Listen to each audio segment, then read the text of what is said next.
Bueno, sean muy bendecidos todos. Es un gusto estar aquí con ustedes y vamos a comenzar vamos a seguir con la enseñanza que teníamos. Y el nombre del título de esta enseñanza va a ser No améis al mundo. Seguimos estudiando el libro de Primera de Juan. Va a constar, como la vez pasada, de dos partes, primera parte y segunda parte. Así es que si ustedes ven este primer video, les invito a que busquen la segunda parte para que terminen de ver esta enseñanza. Y nos vamos a Primera de Juan 2. Vamos a ver en Primera de Juan, es el 2:15. Y este es uno de los versículos muy importantes. Vamos, cuando lo tengan me avisan. Amén. Bueno, dice, no améis al mundo. Vamos a leerlo todos. Dice, no améis al mundo ni las cosas que están en el mundo. Si alguno ama al mundo, el amor del Padre no está en él. Entonces vamos a comenzar a analizar la segunda parte que dice, si alguno ama al mundo, el amor del Padre no está en él. Vimos la semana pasada que cuando nosotros venimos al conocimiento de Dios a través de la palabra, cuando venimos y decidimos seguir al Señor Jesucristo y congregarnos, nosotros vamos a pasar por un proceso de transformación. La Biblia es el manual, por así decirlo, del hombre para que nosotros podamos ser transformados. Entonces vimos en Juan 1:12 que a todos los que creyeron en el Señor Jesucristo, a los que creen en su nombre, a los que lo recibieron y creen en su nombre, les dio la autoridad de ser hechos hijos de Dios. Y que para ser hijos de Dios tenemos que tener la misma naturaleza que tiene el Padre Celestial. Entonces, lo que primero que necesitamos entender es que para ser hechos hijos de Dios es un proceso. Es un proceso por el que tenemos que pasar, y vimos la semana pasada que en Primera de Juan 1:9, empezamos en 1:12, 2:12, el autor de este libro comienza a hablar y nos habla a todos, nos habla a los pequeños, a los que ya están un poco más grandes y a los que ya son maduros. Dijimos la semana pasada que en el Evangelio hay diferentes niveles de conocimiento, pero que todos debemos de ir para alcanzar esa madurez. Ahora, aquí cuando dice la palabra, si alguno ama al mundo, el amor del Padre no está en él. El amor es el mismo Dios. El amor es algo muy importante para nosotros. ¿Por qué es tan importante para los seres humanos el amor? Porque Dios nos creó para que fuéramos sus hijos, para amarnos. Si nosotros nos vamos a Eclesiastés 3:11, vamos a irnos a Eclesiastés 3:11. Eclesiastés 3:11. Vamos a ver qué nos dice ese libro.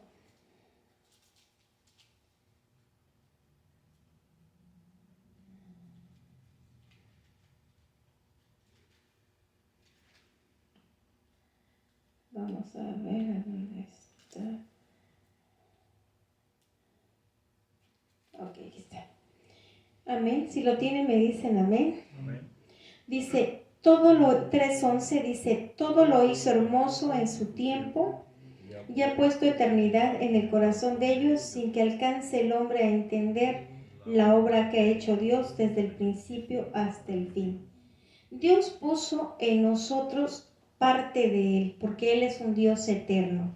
Entonces dice que nos puso eternidad en nosotros. Esto quiere decir que nosotros necesitamos ser amados para poder funcionar, porque fuimos creados para ser hijos de Dios, fuimos creados para que Él nos amara, porque un padre lo que hace es amar a su hijo.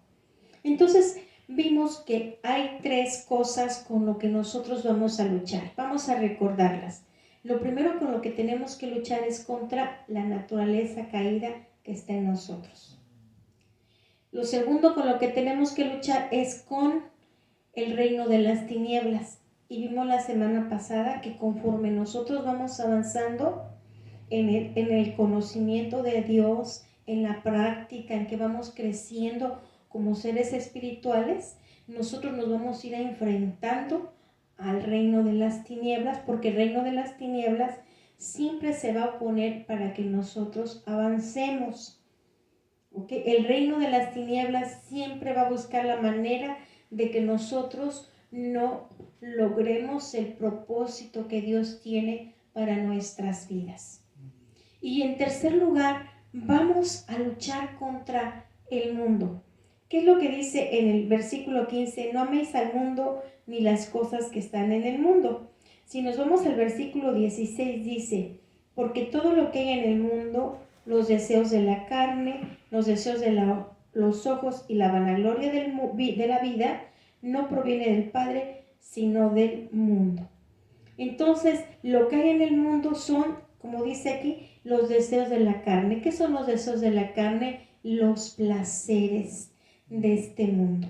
Entonces, ahí es donde nosotros tenemos que luchar para que nosotros podamos avanzar. Ejemplo, nosotros tenemos que saber cómo tenemos que vivir en esta tierra. Si dice, los deseos de la carne, cuando por ejemplo alguien nos dice, un cristiano nos dice, voy a ir a un parque de diversiones, y tú le comienzas a decir a esa persona, ¿tú sabes lo que hay en un parque de diversiones? Hay mucha diversión, pero también hay muchas trampas del reino de las tinieblas. Hay muchas cosas que son del reino de las tinieblas. Y entonces tú le dices a esa persona, fíjate que para un hijo de Dios como que no está bien que vayan a esos lugares porque son peligrosos. Entonces muchas veces las personas cuando uno les dice o les comenta esto, como que no les gusta, como que se incomodan. Pero la palabra viene para confrontarnos. Aquí nos dice que no amemos las cosas del mundo. Y las cosas del mundo son, entre otras, los deseos de la carne, que son los placeres de este mundo. Y por ejemplo, un parque de diversiones donde hay espectáculos que inmediatamente tú puedes ver que son del reino de las tinieblas, porque hacen una especie de, por ejemplo, una vez me tocó, ¿verdad?, que vino mi papá y su esposa a visitarme aquí y querían ellos ir a un parque. Y yo dije, no creo que yo pudiera ir a un parque. Y cuando comencé a ver cómo estaba ese parque, pues descubro que tenía un espectáculo de luces y había calaveras y había cosas demoníacas ahí. Entonces dije, no, yo no puedo ir a un parque. Entonces nosotros como cristianos vamos a luchar con lo que hay en el mundo, con los deseos de nuestra carne, las diversiones que hay en este mundo. Porque las diversiones de este mundo lo que van a hacer es alimentar nuestra carne. Y lo que hay en este mundo, las diversiones de este mundo, muchas veces pueden estar plagadas de trampas del enemigo, donde nosotros podemos estar haciendo pacto con las tinieblas y ni cuenta nos damos. Porque aunque nosotros vayamos, por ejemplo, a ver un espectáculo de luces donde están ahí haciendo un espectáculo de luces para esa fiesta que hacen en octubre, pues aunque nosotros no participemos activamente, lo hacemos pasivamente. Y entonces ahí ya hacemos pactos y ni cuenta nos damos. Y hay muchas cosas que están escondidas en esos lugares. Luego dice, los deseos de los ojos, las cosas de este mundo. Si yo me enfoco en que yo quiero tener lo que mis ojos desean, lo que ven mis ojos, por ejemplo, hay personas que si no tienen, por ejemplo, el carro del año o el teléfono más actualizado o una casa muy bonita, sufren por eso. Entonces, si nosotros nos enfocamos en las cosas de este mundo, nos vamos a ir alejando de Dios. Vamos a alimentar nuestra carne y también nos vamos a ir alejando, por lo tanto, de Dios. Y luego dice la vanagloria de la vida. Muchas veces nosotros buscamos ser reconocidos por los demás. Y entonces entramos como en competencia con los demás. Y eso lo único que va a traer son conflictos y que no obedezcamos la palabra de Dios. Entonces, todo esto que está en el mundo no nos ayuda a poder avanzar en nuestra vida espiritual. Dice la palabra que no podemos servir a dos señores. O servimos al Dios que creó los cielos y la tierra y que es un ser espiritual y que su reino es espiritual, o servimos a este mundo, donde está al príncipe de este mundo, donde están las riquezas materiales, donde están las diversiones, donde están todas las cosas que nuestros ojos físicos les gustan. Entonces la semana pasada estuvimos viendo que nosotros tenemos que ir avanzando en nuestra vida espiritual. Entonces el mundo lo que va a hacer es alimentar nuestra carne. Y cuando alimentamos nuestra carne, entonces nos separamos de Dios. Vamos a ver algo muy importante. Hay tres atributos de Dios. Dios es espíritu, Dios es luz y Dios es amor. Entonces, Dios es espíritu. Yo también soy espíritu. En 1 Tesalonicenses 5:23 dice que yo soy espíritu también. La única manera en que yo pueda tener relación con Dios es de espíritu a espíritu. Yo no puedo tener relación con Dios siendo una persona física que vive en este mundo y que no solamente vive en este mundo, que vivo enfocada en las cosas de este mundo, que mi propósito es trabajar mucho o ver de qué manera yo tengo una gran casa, no digo que sea malo, es muy bueno tener su casa, pero si me voy a estar afanando y no voy a tener tiempo para dárselo a Él, entonces eso me va a alejar. Y si yo le entrego mi vida a Él, en algún momento Él me va a proveer, porque dice la palabra que busquemos el reino de Dios y su justicia, y todo lo demás nos será añadido. Si tú tienes tu casa sin tener ninguna afán, qué bueno, bendito sea el Señor. Pero si tú te estás afanando por buscar y por conseguir el mejor auto, la mejor troca, la mejor casa, entonces ahí el afán va a ahogar la palabra de Dios y tú te vas a terminar alejando de Dios. Y a eso es a lo que me refiero. Entonces, si nosotros, entonces la única manera que yo puedo conocer a Dios es de espíritu a espíritu. No lo puedo conocer de otra manera. Ahora, Dios es luz. Esta luz que está aquí, esta luz que es la palabra de Dios es la luz, es el mismo Jesús. Él viene para que yo pueda darme cuenta qué es lo que está mal en mí y lo alinee a la justicia de Dios. Y después de que yo hago eso, Dios también es amor. Dios es amor. Dice aquí, si alguno ama al mundo, el amor del Padre no está en él. Yo les he estado hablando mucho acerca de la orfandad. La orfandad nos hace ser personas que tenemos pensamientos negativos de nosotros, personas inseguras, personas que no tenemos una identidad, personas que de cualquier situación nos lastimamos o nos sentimos heridos, personas que vamos por la vida sin realmente un propósito. Esa es la orfandad. Cuando nosotros tenemos orfandad vamos a ser así. Todo nos va a lastimar, vamos a tener muchos problemas con los demás.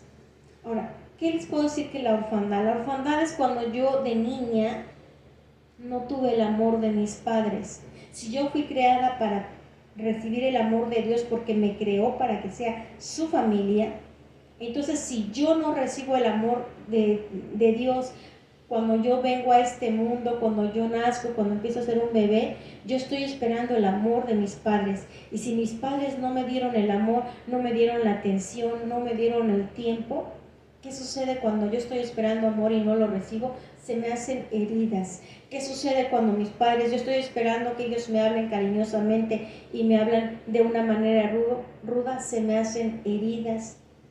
Heridas que se van quedando ahí en el alma, que se van guardando en lo más profundo, vivencias que tuvimos cuando fuimos maltratados o rechazados o no tuvimos el amor que esperábamos, y todo eso se va quedando dentro de nosotros.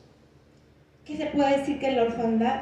El no haber tenido amor de niños, el no haber tenido a nuestros padres dándonos ese amor.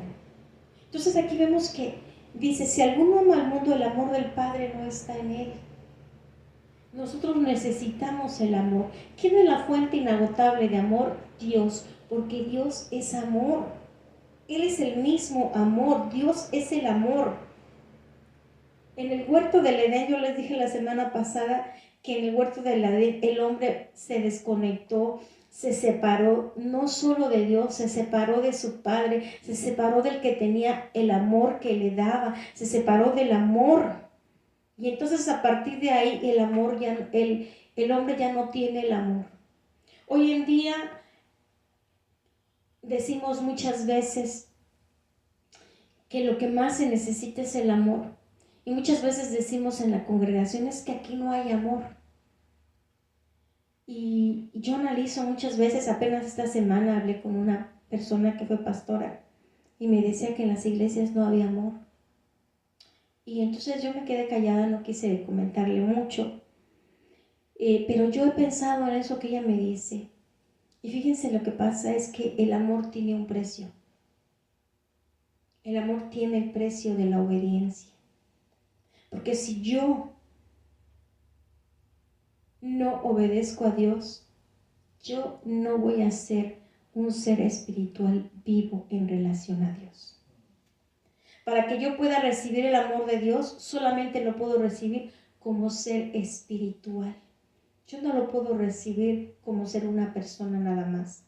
Y para que yo pueda llegar a ser esa persona viva espiritualmente, yo necesito pasar por un proceso en el que yo reconozca todo lo que está mal en mí, me arrepienta y, como dice en Hechos 26:18, me traslade de las tinieblas a la luz. De otra manera yo no puedo tener el amor de Dios. Yo no puedo percibir a Dios. ¿Qué sucedió en el huerto del Edén? Dice en Génesis 3:19, con el sudor de tu frente comerás el pan hasta que vuelvas a la tierra.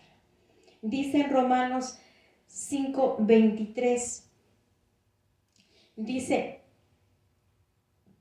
porque todos pecaron, por cuanto todos pecaron, todos están destituidos de la gloria de Dios. Y Romanos 6:23 nos dice, la paga del pecado es muerte. En el huerto del Edén, el hombre, por el pecado, murió como ser espiritual y se separó de su Padre, que es espíritu, que es Dios. Y el hombre se quedó sin el amor. Y entonces en la mayoría de los casos nosotros no tenemos el amor de nuestros padres porque ellos tampoco tuvieron el amor de sus padres.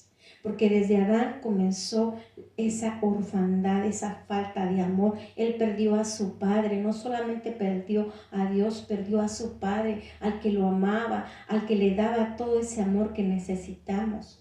Porque hay una cosa que todo el mundo entiende y es que se necesita el amor, que todas las personas necesitamos ser amadas. Ahora, ¿qué es lo que pasa? A veces creemos en ese amor donde me consienten, donde me dan todo, pero donde yo no tengo una responsabilidad. Y el amor de Dios es diferente. Vamos a irnos a Hebreos 12 para ver cómo es el amor de Dios y para que veamos por qué yo les estoy diciendo que nosotros necesitamos pagar un precio por el amor. Dice en Hebreos 12:5. Vamos a leer el 5, el 6 y el 7.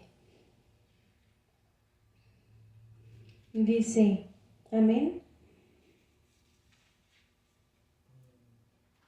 Y habéis ya olvidado la exhortación que como a hijos se dirige diciendo, hijo mío, no menosprecies la disciplina del Señor, ni desmayes cuando eres reprendido por Él, porque el Señor al que ama, disciplina y azota a todo aquel que recibe por hijo. Si soportáis la disciplina, Dios os trata como a hijos, porque ¿qué hijo es aquel a quien el Padre no disciplina? Entonces hay un pago, hay un precio por el amor. Dios es amor, sí, Dios es amor. Pero Dios entregó a su Hijo en esa cruz para pagar por nuestros pecados, porque Él es amor, pero también es justicia. Y Él tuvo que entregar a su Hijo, que Él es uno con Él, para que fuera crucificado. En ese momento que Jesús es crucificado, qué dolor no sintió el Padre al ver eso. Entonces, el amor de Dios es un amor comprometido. El amor de Dios es incondicional, pero el amor de Dios, para que nosotros tengamos el amor de Dios, necesitamos ser obedientes a su palabra. Necesitamos saber recibir la disciplina. Quizás una palabra me dice o me exhorta, una palabra me confronta, me dice, mira, estás mal en esto, tú no puedes aborrecer a tu hermano, porque entonces tú no eres luz, tú eres todavía tinieblas. Y eso es muy confrontador, porque a lo mejor yo ya me siento que soy una persona en el evangelio de niveles altos, que ya he madurado, y la palabra me confronta y me dice, no, tú no eres así, tú no eres luz todavía aborreces a tu hermano, tú no eres luz. Eso es lo que hace la palabra, me muestra lo que está mal, me confronta. Y si yo tengo el Espíritu de Dios adentro y he obedecido al Espíritu de Dios, el Espíritu me dice, cierto, sí, y me redarguye. Y entonces yo vengo a verdadero arrepentimiento y reconozco que estoy mal. O sea, ese es el precio que yo tengo que pagar para que yo pueda tener el amor de Dios. Muchas veces en las congregaciones se habla de ese amor, y muchas veces es una cosa que tenemos que enseñar al pueblo, de que el amor tiene un precio, y el precio que tiene el amor es la disciplina de Dios. El precio que tiene el amor de Dios es que seamos obedientes. Miren, muchas veces vemos niños que cuando el papá les dice algo le empiezan a decir, ¿y por qué lo tengo que hacer? Y los papás le tienen que explicar todo al niño para que el niño obedezca.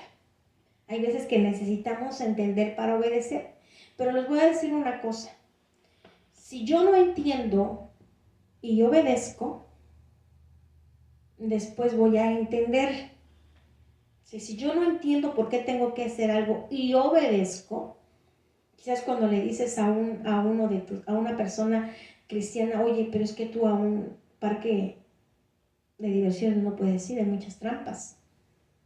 Y a lo mejor esa persona no entiende, pero esa persona dice, no, no voy. Después va a entender por qué no tenía que ir y va a decir, bendito seas Padre, que fui obediente. Pero cuando una persona no entiende y no obedece, nunca va a entender por qué no tenía que hacer eso. Entonces vale más que si no entiendo yo obedezca, a que yo quiera entender para obedecer. Cuando yo soy obediente a la palabra de Dios, lo que va sucediendo es que el Espíritu que está dentro de mí, que es el Espíritu que me lleva a la verdad, se va poniendo fuerte, se va haciendo más grande, mi espíritu se va fortaleciendo. Y entonces para mí va a ser más fácil obedecer la siguiente dirección. Pero cuando yo soy una persona que le tienen que explicar y la tienen que convencer para obedecer y no obedezco, lo que va a suceder con el Espíritu de Dios que está dentro de mí es que se va a ir apagando poco a poco, y poco a poco se va a ir contristando hasta llegar un momento en que se va. Y cuando Él se va no dice, va, ya me voy.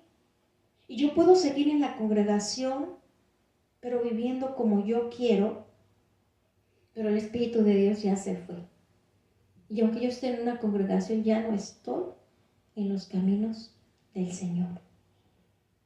Porque para poder ser hijo de Dios, por eso dice la palabra, no menosprecies la disciplina del Señor, ni desmayes cuando eres reprendido por Él. Porque el Señor al que ama disciplina. Lo primero que tenemos que entender cuando nosotros venimos a los caminos del Señor es que tenemos que reconstruir toda la vida que llevábamos, cambiar muchas cosas. Todos queremos ser transformados para bien, pero hay un precio que pagar, y el precio que pagar es la obediencia. El amor de Dios es lo más maravilloso porque Él incluso es el mismo amor. Pero para que yo le reciba, yo tengo que estar viva espiritualmente. Y si el pecado de desobedecer la palabra que estamos enseñando es pecado, cuando transgredimos esta palabra, cuando no la obedecemos, eso es pecado. Entonces, si el pecado lo que hace es traer muerte a mi ser espiritual, entonces yo no voy a poder definitivamente percibir a Dios. Yo no voy a poderlo ver, escuchar, sentir, porque estoy muerta espiritualmente, porque no obedezco la palabra. Dice que el que se hace, como dice, no améis al mundo ni las cosas que están en el mundo, porque el amor de Dios no está en el mundo. Por eso si yo no hago cambios en mi vida, yo no voy a poder tener el amor de Dios. Y aquí terminamos la primera parte de esta enseñanza, que se llama No améis al mundo.